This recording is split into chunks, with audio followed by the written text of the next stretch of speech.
এখন রাত 12:30 বাজছে আর এই সময় আমার ক্ষুধা লেগেছে। তো মা 10টা দিয়ে বলেছিল যে কিছু খাবি কিনা, তো সেই জায়গাতে আমি ভুল করে বলে ফেলেছিলাম যে না আমি কিছু খাবো না, আমার ক্ষুধা নেই।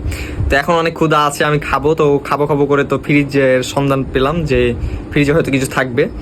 আর আমার মূলত সম্ভবত যে নাই হয়তো, কারণ ফ্রিজে কোনো কিছু থাকলে আমি খেয়ে শেষ করে দিই, যেহেতু আমি বাড়িতে থাকি সারাক্ষণ, ফোনে কাজ করি ভিডিও নিয়ে।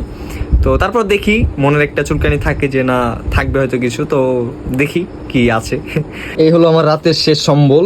তো দেখা যাচ্ছে আর এখানে মনে হচ্ছে সম্ভবত আচার হবে এটা। আর ফ্রুট ফলগুলো দেখতে আছে কি। তো এখানে ফল ছিল, আমি খেয়ে শেষ করেছি। এখানে একটা আছে, কিন্তু এটা ফলের মতো, মানে ব্লেন্ডারে জুস করে পরিবার খাই, আনা হয়। তো এটা কাজের না আমার, তো এটা আমার কাজের, তো এটাই নিই। তো এই আচারটাকেই আমি যেহেতু খাবো, তো এটাকে সম্মান অনুযায়ী দেখে রুচি করে একদম খাওয়া যাক। মজা আছে। এটা আজকে অর্ধেক হবে, মানে অর্ধেক শেষ হবে। পেটের অবস্থা কেমন হয়ে যায় না, কিন্তু ভোক মেটার জন্য এটা আমাকে অর্ধেক করা লাগবে।